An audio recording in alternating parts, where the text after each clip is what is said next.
Hamdan wa syukran lillah. Nusalli wa nusallim ala rasulil karim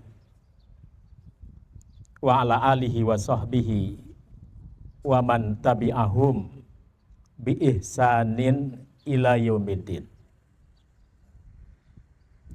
Marhaban bikum jami'an. Marhaban biwasiyati Rasulillah sallallahu alaihi wasallam. Allahumma anfa'na bima 'allamtana wa 'allimna ma yanfa'una wa zidna ilma.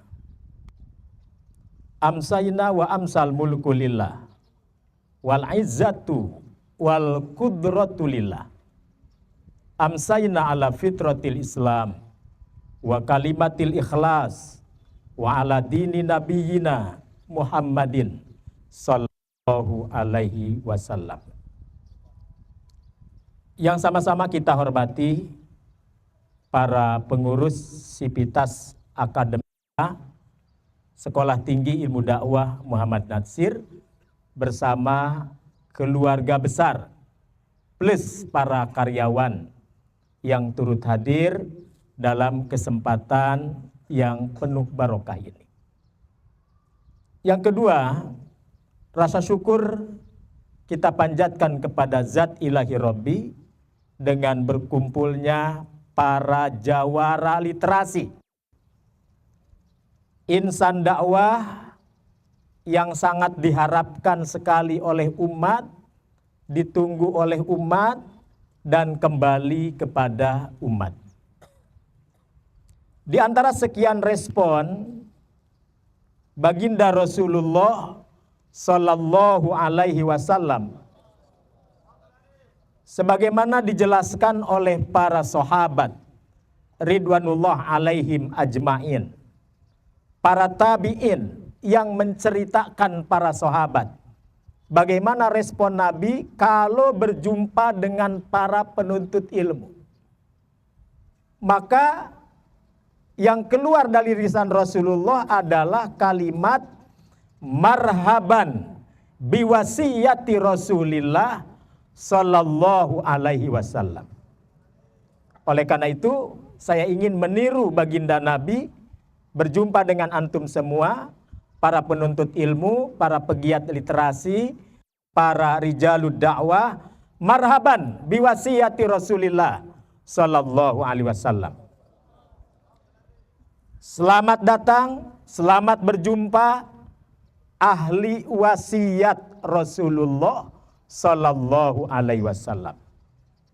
Seorang tabi'in datang menghadap sahabat yang menjadi seniornya.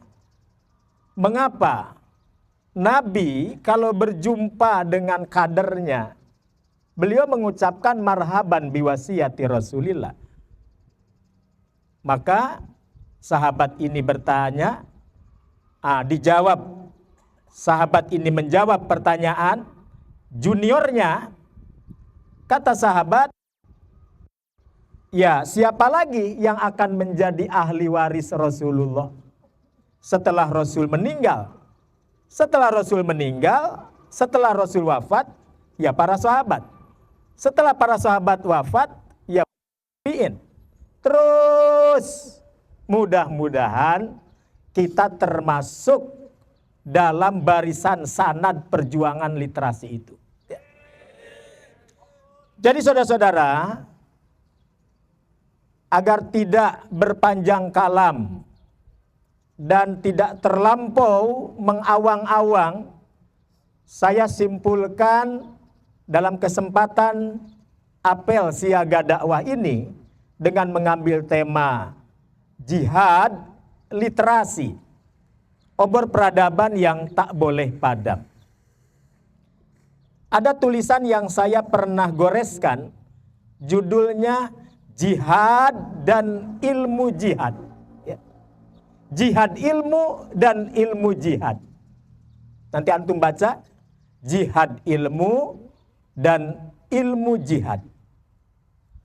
Lalu ada tulisan kedua yang pernah saya goreskan dan disampaikan pada salah satu acara pelepasan wisuda sarjana, budaya literasi dalam membangun mahasiswa dakwah yang mandiri dan berkualitas. Ya.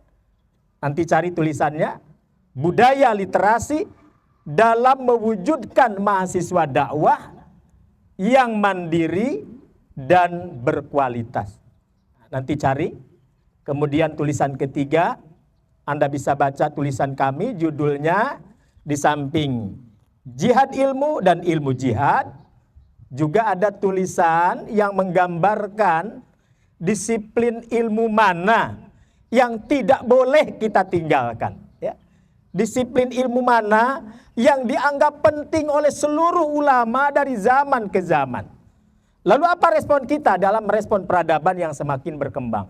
Nah ini silahkan antum bisa baca tulisan kami, judulnya Silabus Dakwah Kampus Antara Binaan dan Difaan. Silabus dakwah kampus antara binaan dan difaan. Dan masih banyak goresan tangan yang lain yang mudah-mudahan bisa diambil manfaatnya. Saudara-saudara, rekan-rekan para pejuang literasi, bahwa ada 9 predikat yang sangat mulia kita di hadapan Rabbul Alamin. 9 predikat mulia bagi siapapun yang memburu ilmu. 9 predikat mulia. Yang pertama, kita diposisikan oleh Al-Quranul Karim. Yang pertama adalah Khalifatullah fil ar. Itu jelas. Kita diposisikan oleh Allah yang menciptakan kita semua sebagai Khalifatullah fil ar. Khalifah Allah di muka bumi. Kita kaji kitab-kitab tafsir, baik tafsir klasik ataupun tafsir kontemporer, tafsir salaf ataupun tafsir khalaf, ataupun tafsir, maka kita bisa menemukan makna daripada khalifah itu. Khalifah bisa berarti pengganti posisi Nabi. Khalifatu Rasulillah Sallallahu Alaihi Wasallam. Khalifah dalam makna umum adalah pemimpin. Khalifah dalam makna yang lain adalah yang menggantikan posisi para nabi dan rasul. Lalu ada juga yang memaknai bahwa khalifah itu adalah pemakmur bumi, ya. Oleh karena itu seorang akademisi dari Kuwait namanya Dr. Hasan Firhat, dia menulis kitab kecil diberi judul Khalifatullah fil ar. Maka dia bagi menjadi 2. Ada khilafah Qur'aniyah, ada khilafah kauniyah. Atau khilafah syar'iyah dan khilafah kauniyah. Khilafah syar'iyah, tugas manusia adalah bagaimana mewujudkan syariat, tataran ajaran agama di muka bumi. Adapun khilafah kauniyah, bagaimana menghidup suburkan bumi dengan ilmu pengetahuan. Maka nanti penjabaran berikutnya, mana ilmu yang fardu ain dan mana ilmu yang fardu kifayah. Sekalipun para ulama nanti berdebat, ada yang memasukkan apakah jihad itu fardu ain atau fardu kifayah. Apakah ilmu-ilmu tertentu yang menyebabkan orang bisa tercerahkan dengan ilmu sebelum terwujudnya disiplin ilmu? Apakah dulu orang mengenal ilmu fikih? Kan tidak. Apakah orang mengenal ilmu akidah? Dulu kan tidak. Ya. Sejak kapan orang menamakan ini ilmu akidah, ini ilmu fikih, ini ilmu akhlak, ini ilmu sirah?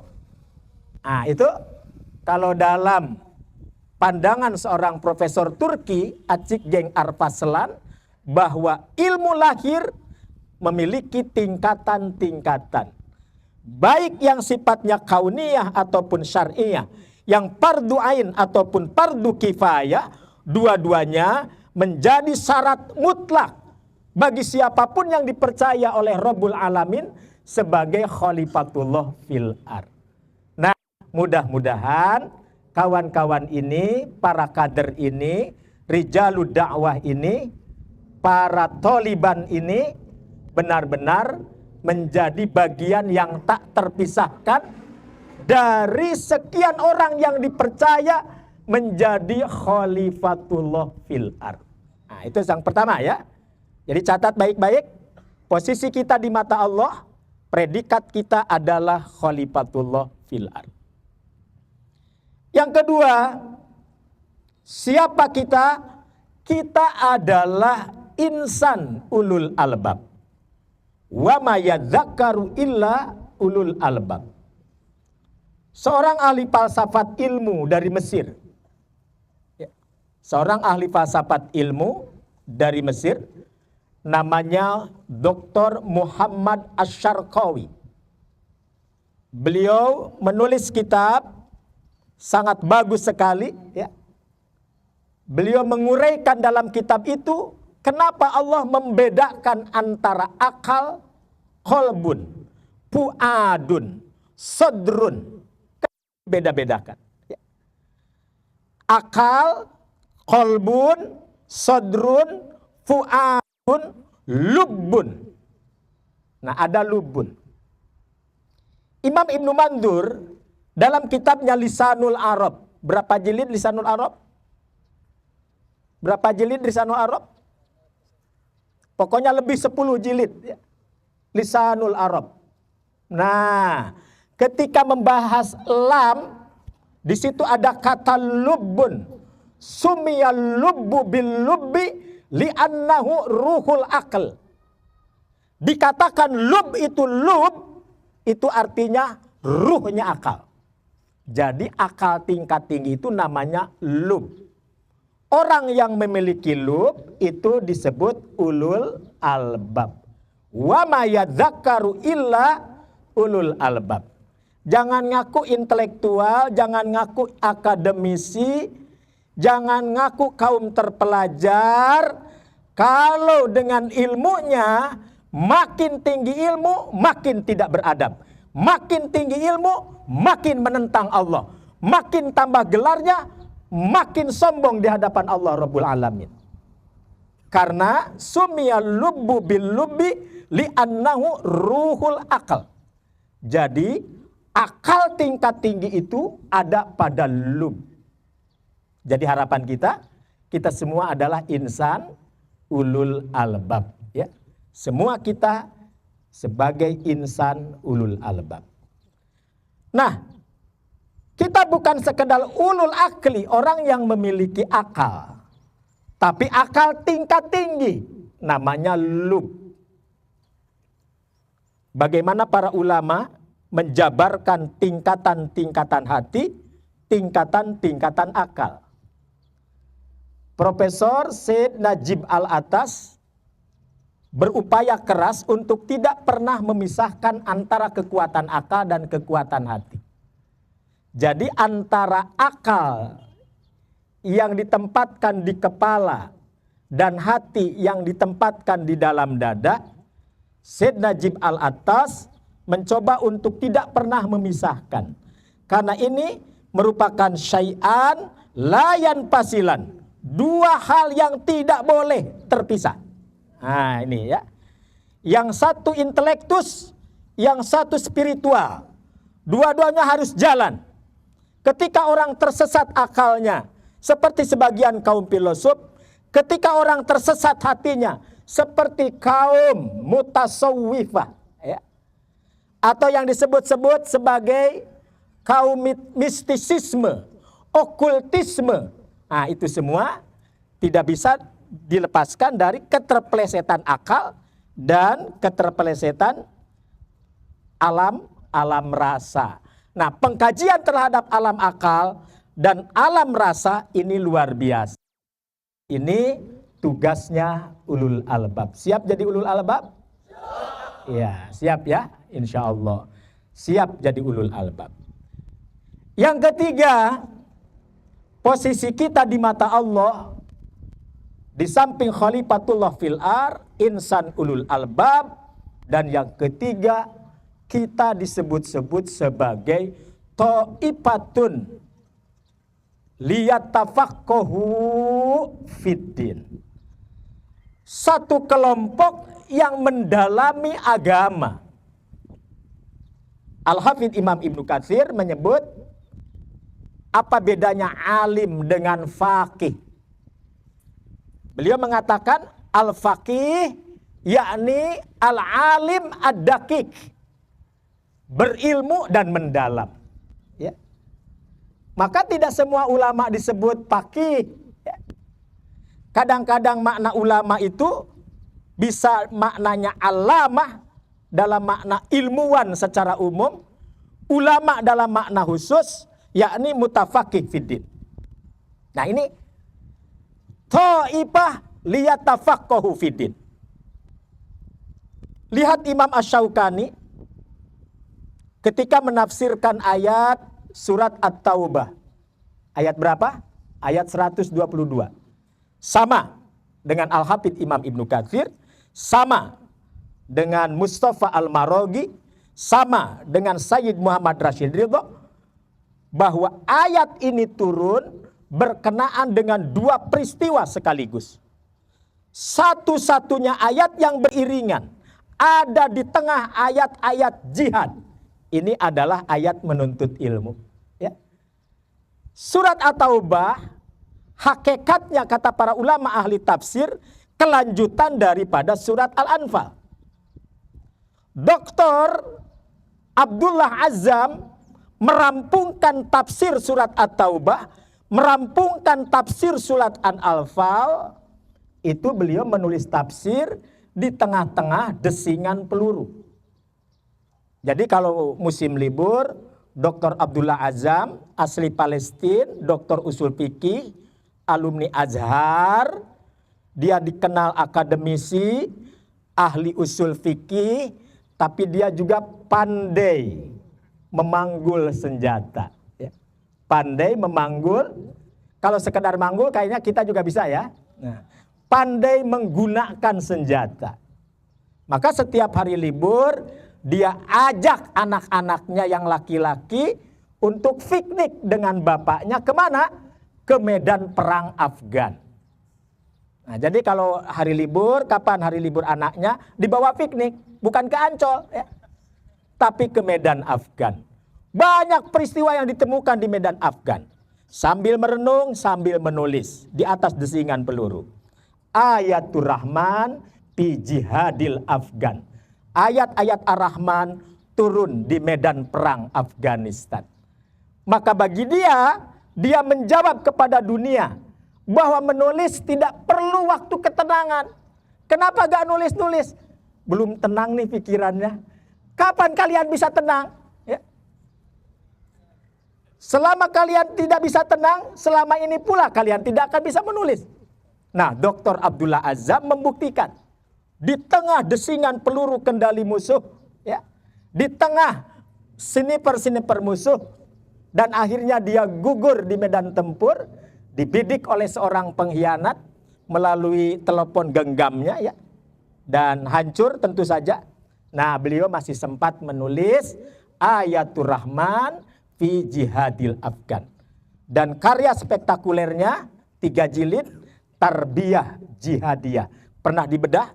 Kami ikut bedah bukunya bersama Ulil Absor Abdallah, di mana Ulil Absor Abdallah kekeh, dia bersikeras bahwa berbeda jihad yang ditunjukkan oleh para kiai tanah air dengan jihad yang dirumuskan oleh para ulama seperti Dr. Abdullah Azzam. Nah, kita membantah pandangan-pandangan itu. Di mana letak bedanya? Ya. Di mana letak bedanya? Kita menghina kiai-kiai kita di tanah air yang mengkaitkan tidak ada hubungan antara pembelaan negara dengan pembelaan agama. Nah, ini dituliskan dalam 3 jilid yang sangat spektakuler, Tarbiyah Jihadiyah. Dan yang ketiganya beliau menulis apa? Menulis tafsir surat At-Taubah. Semuanya dirampungkan di medan perang. Jadi kalau antum selama ini mabit di asrama Muhammad Natsir, pulang harus bawa tulisan, ya. Pulang harus bawa tulisan, bukan keluhan, tapi pulang harus bawa tulisan. Siap? Baik. Nomor berapa tadi? Ketiga. Khalifatullah fil ar, insan ulul albab, ta'ifah mutafakkihina fiddin. Imam Ibnu Katsir memberikan penjelasan. Ayat ini turun hakikatnya ayat tentang perang. Tapi ketika seruan perang terjadi, hampir seluruh para sahabat tanpa terkecuali berangkat ke medan perang. Akhirnya anak-anak mereka ditinggal, ya. Keluarga mereka ditinggal. Berhari-hari, bermalam-malam, berminggu-minggu, berbulan-bulan. Siapa yang mengajari mereka? Nah, maka turun ayat surat At-Taubah ayat 122. Hendaklah ada di antara mereka tidak berangkat pergi berjihad ke medan laga semuanya, namun ada yang betul. Maka dari sini muncul istilah ada jihad, ada ijtihad. Ada mujahid, ada mujtahid. Antum pilih yang mana? Mujahid apa mujtahid? Atau tidak dua-duanya? Atau dua-duanya? Nah, jadi dua-duanya. Oleh karena itu, Al-Imam Al-Hafidh Ibnu Qayyim Al-Jauziyah menulis kitab Fadilatul Jihad. Bukunya judulnya Fadilatul Jihad, tapi yang diterangkan tentang ilmu. Itu artinya apa? Kata beliau, kalaulah ada jihad yang lebih besar dari memanggul senjata di medan tempur, mengusir musuh di medan laga, itulah menuntut ilmu dan mengajarkannya. Jadi mengajarkan ilmu itu jihad.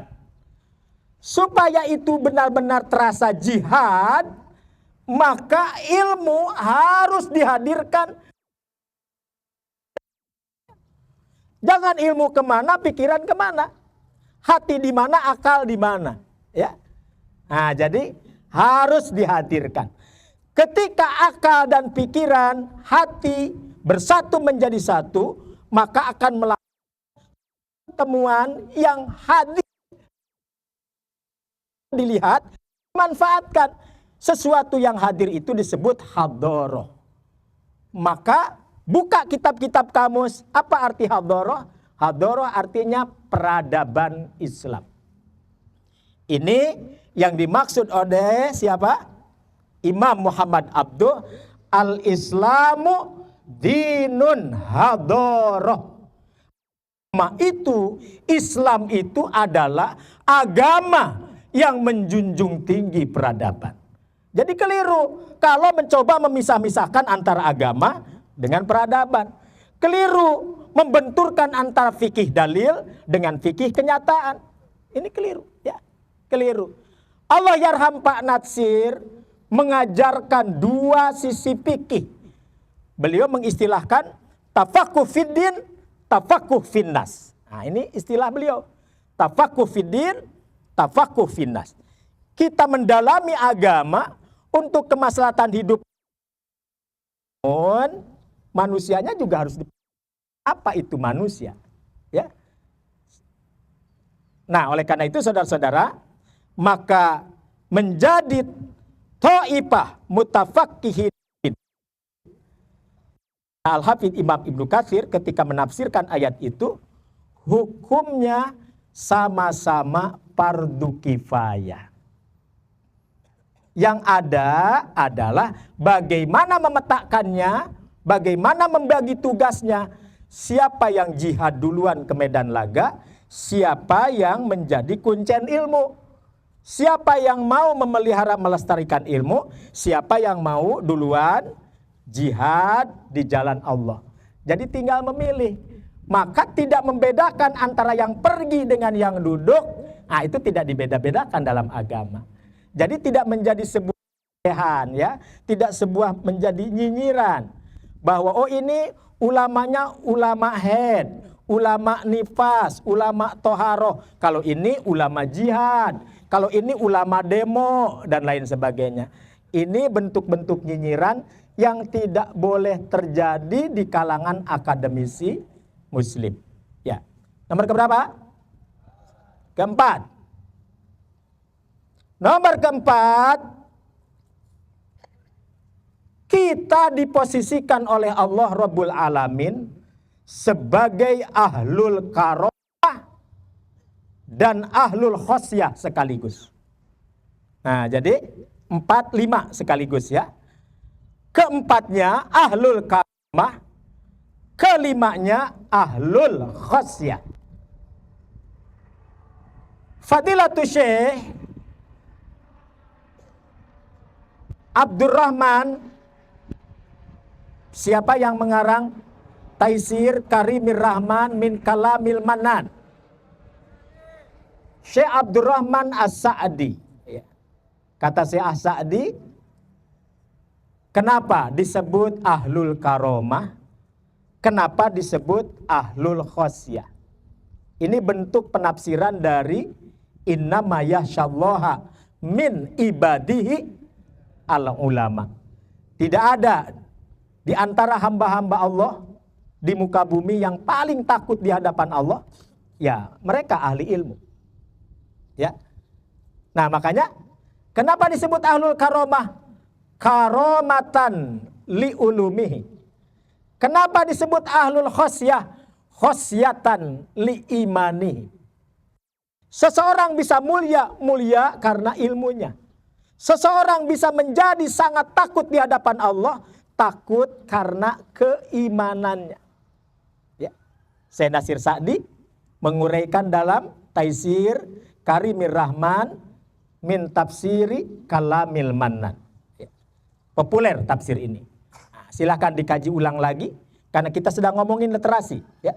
Nah, silakan berselancar di samudra literasi yang begitu luas. Ya. Ya. Jadi kalau sudah ketemu rumusnya, Anda mau bicara apa akan ketemu. Ini ketemu kemana, ini berjumpa di mana, titiknya apa, istimbatnya seperti apa. Nah, ya. Nah ini, ketemu ulama fikih, ketemu ulama tafsir, ya. Ketemu ahli usuluddin, ketemu ahli sirah, dan lain-lain. Semua lintas disiplin ilmu yang bisa mengistimbat semua persoalan.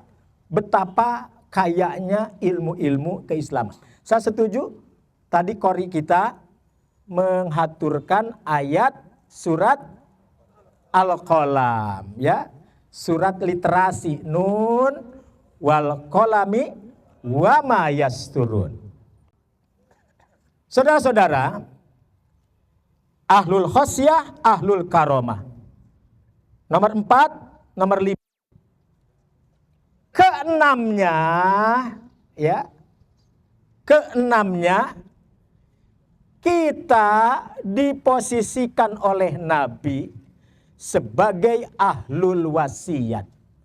Ahli waris Rasulullah Sallallahu Alaihi Wasallam. Malu dong, kita sudah dianggap ahli waris Rasulullah, namun ternyata kita jauh dari tuntunan Rasulullah. Walaupun ulama silang pendapat mengenai makna sunnah, definisi lugotan wastilahannya. Ya itu tugas kita. Ya. Tugas kita membedah, tugas kita mencari penafsiran yang aqrab ila shawab. Tapi tugas kita juga sebagai da'i menyimpulkan, jangan sampai umat bingung. Ya. Jangan sampai umat bingung. Nah oleh karena itu kita juga khawatir kalau belakangan ini muncul mustalahat-mustalahat baru yang mustalahat ini maksudnya benar tapi menjadi keliru. Ya, menjadi keliru. Saudara-saudara para hadirin, alhamdulillah ya. Kita sekarang sudah banyak menghadirkan ustadz-ustadz sunnah di kalangan kita. Nah, berarti selama ini ustadz-ustadz yang datang sebelumnya ustadz-ustadz bid'ah dong. Hati-hati, dai harus hati-hati. Bukan soal keliru dalam substansinya, tetapi narasi yang digunakan, narasi yang dimunculkan tidak tepat. Ingat, tidak tepat. Atau katakan telah dibuka perumahan sunnah, berarti ada perumahan bid'ah. Nanti diikuti oleh pedagang makanan, sedia bakso sunnah, berarti ada bakso bid'ah dong. Nah ini kita jangan jebak ya, karena saking kita ini ingin mengibarkan bendera sunnah, tapi salah kaprah menggunakan narasi-narasi itu, dan itu bukan narasi dakwah ya. Ingat, jadi substansi memang benar, tapi penggunaan penerapan narasi harus diperhatikan. Ini berkembang ya, dan ini sudah mulai menjadi fitnah. Ya, ini sudah menjadi fitnah. Awas, jangan salah. Saudara-saudara, yang keenam, kita ini disebut-sebut ahlul wasiyah. Siapa yang mengajarkan sunnah Nabi, ma ana alaihi wa ashabi, dia adalah al-jamaah. Kata Profesor Dr. Abdul Karim Al-Aqal, menukil pandangan Imam Ibnu Taimiyah dalam Al-Fatawanya, ya. Sumia bi ahli sunnati, patasmiyatu ahli sunnati, wa ismun qadimun, qabla ayyaj'ala Aba Hanifata, wa Malik, wa Ahmad bin Hambal, wa Syafi'i. Ingat, kata beliau, penisbatan nama ahlu sunnah sudah ada jauh sebelum Allah ciptakan imam madhab yang 4. Ketika menafsirkan yaumat tabyaddu wujuhun wa taswaddu wujuhun.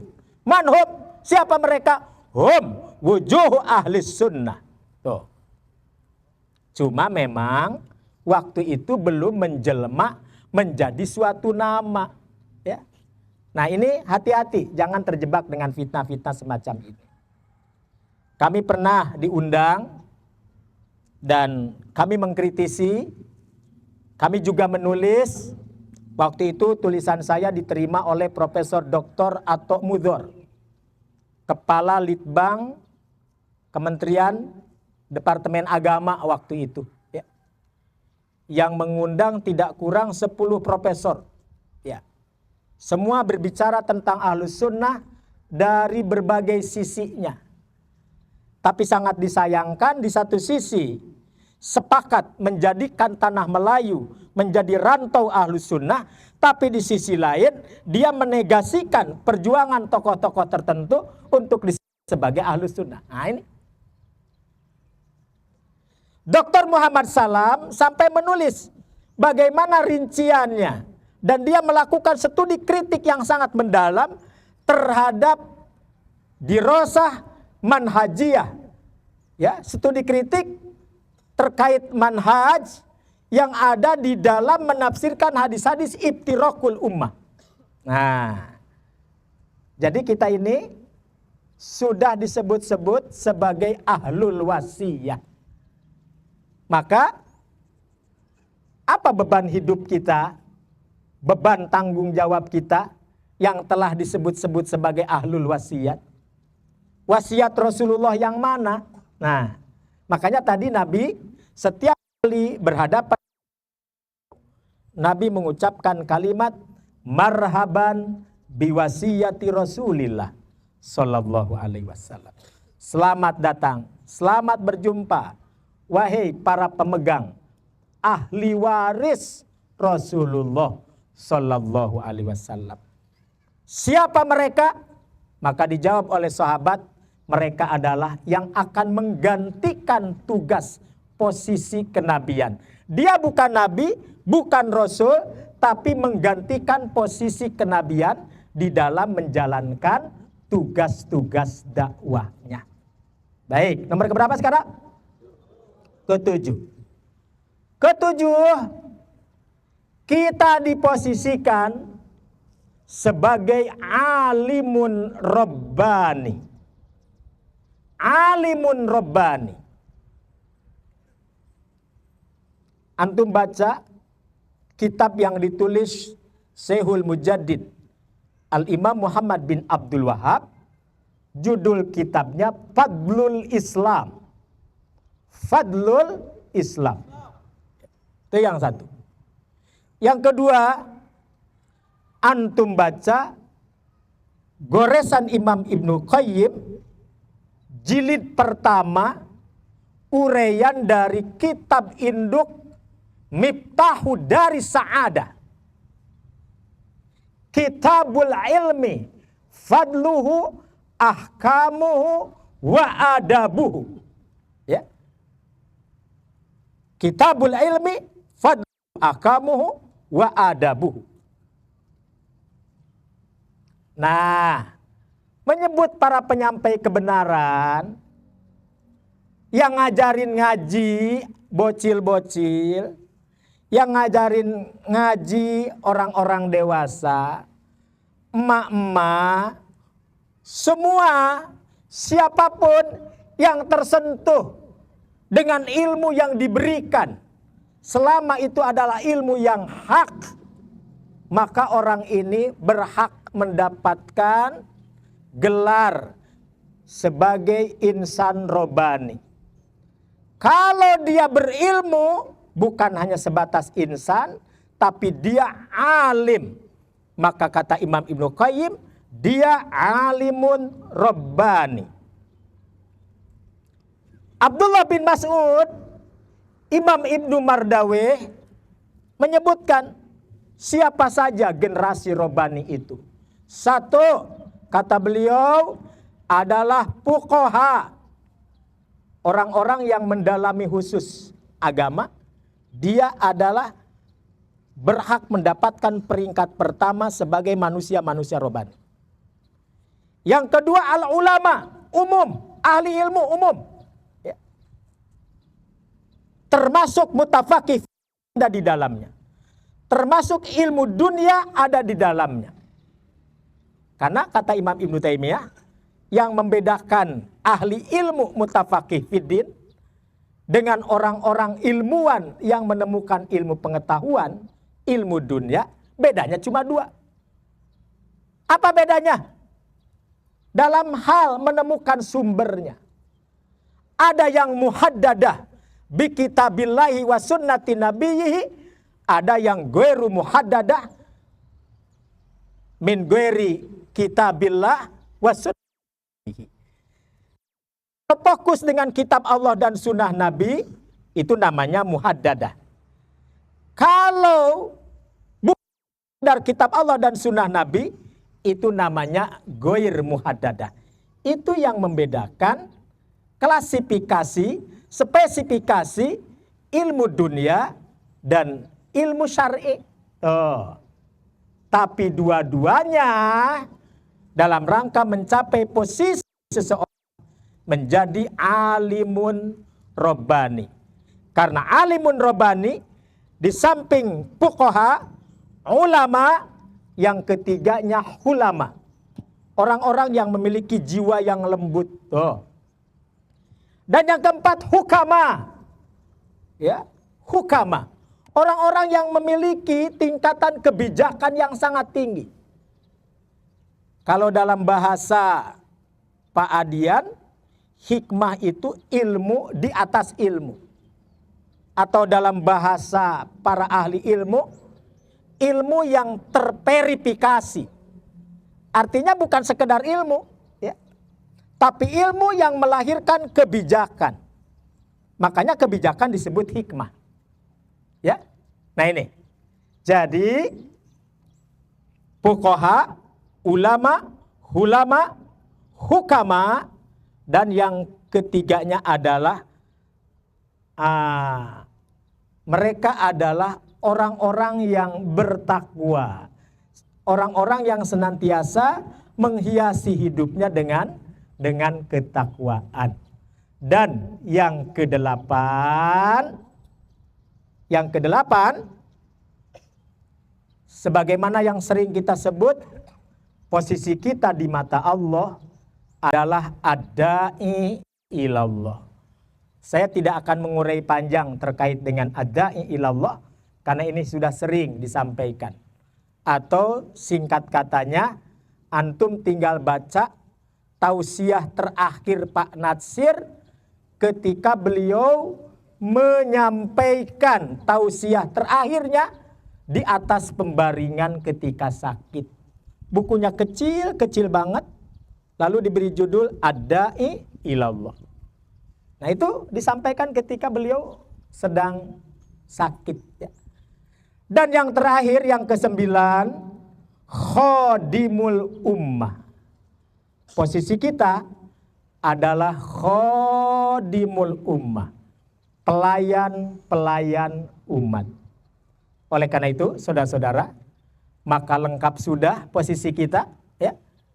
Kalau 9 makom ini ada pada jiwa raga kita, kita siap melakukan jihad yang sebenarnya, bukan sekedar jihad literasi, tetapi jihad-jihad yang lain. Kenapa?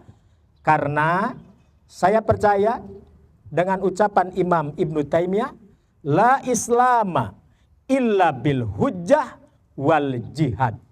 Agama hanya bisa tegak dengan dakwah dan dengan hujjah. Jadi la islama illa bidakwah wal jihad.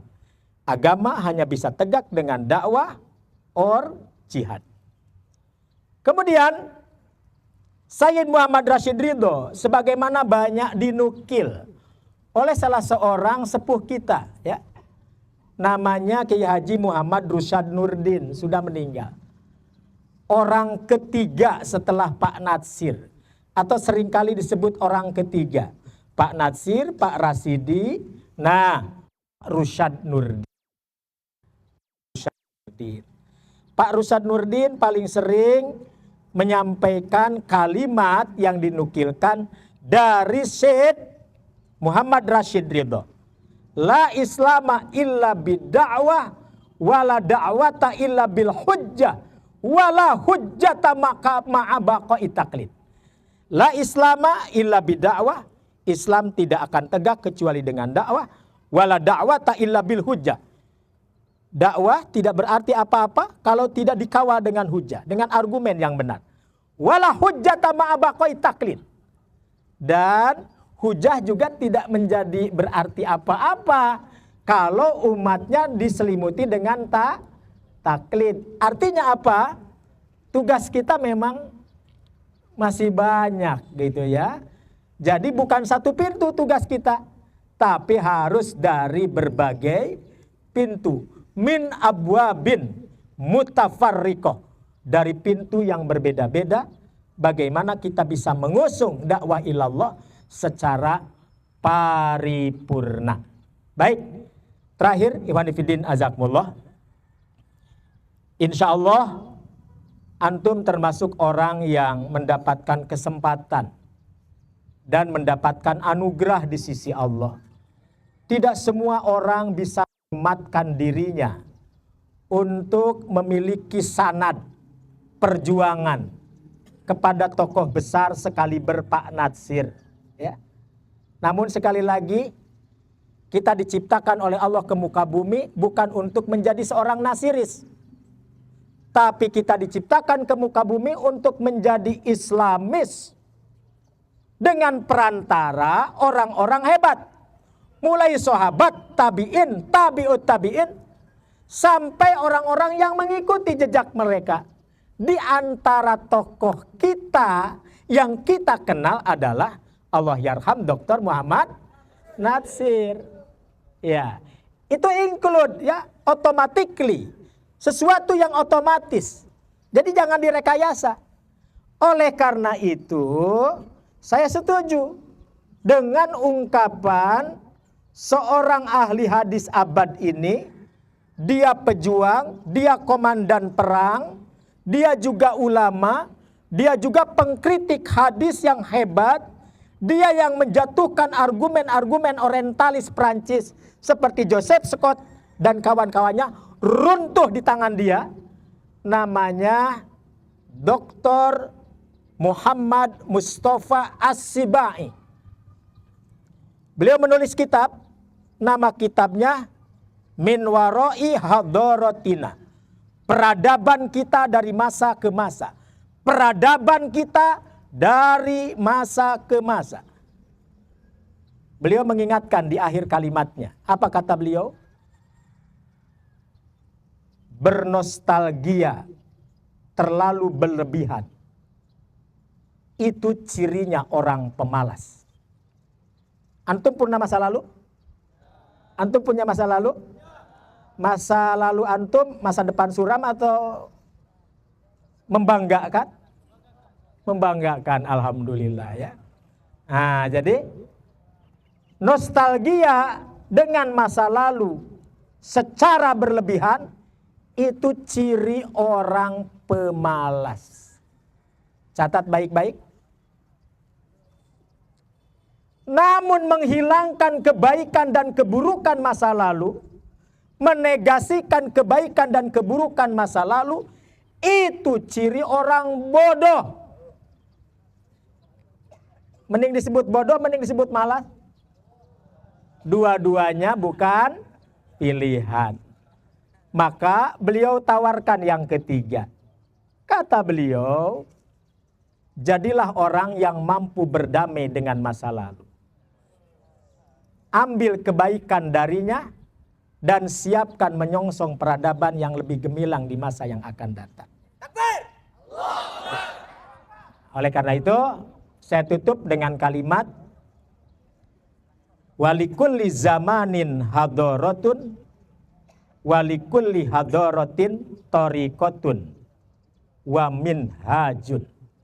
Setiap zaman ada peradabannya.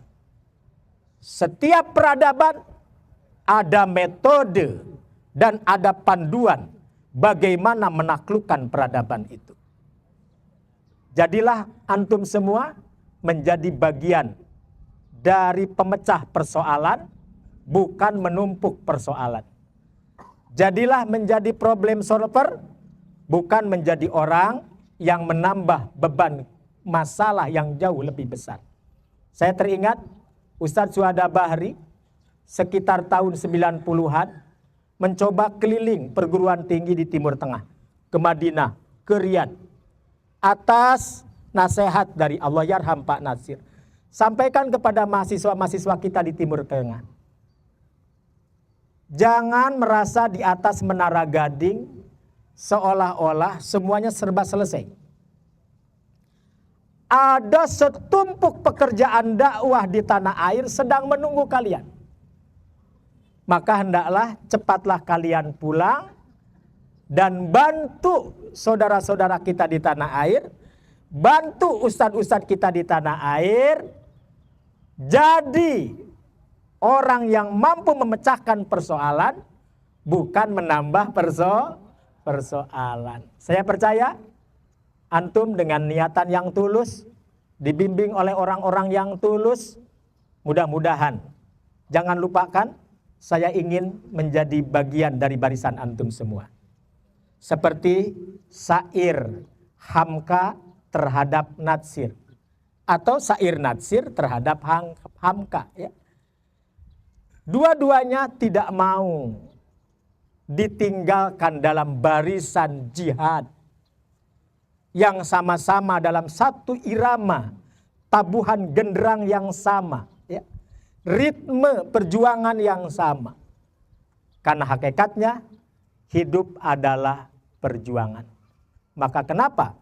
Lihat semua tulisan Pak Natsir yang lama, makalah-makalah Pak Natsir yang lama selalu diakhiri dengan kalimat kif duna ro'yik fil hayati mujahidan innal hayata aqidatun wajihadun. Itu ya. Mudah-mudahan perjumpaan kita adalah perjumpaan yang barokah dan kita sama-sama bisa mengambil manfaat dari samudra kemanfaatan yang luas, bahwa kita tidak pernah tahu nasib kita di masa yang akan datang. Maka saya tidak melihat antum hari ini, tetapi saya berhak melihat antum dengan kacamata masa depan. 20 tahun yang akan datang, mungkin 50 tahun yang akan datang. Yang jelas kalian menjadi kakek-kakek itu jelas ya. Tapi bukan itu yang saya maksud. Kalian benar-benar menjadi orang-orang yang menjadi harapan umat ya, dambaan umat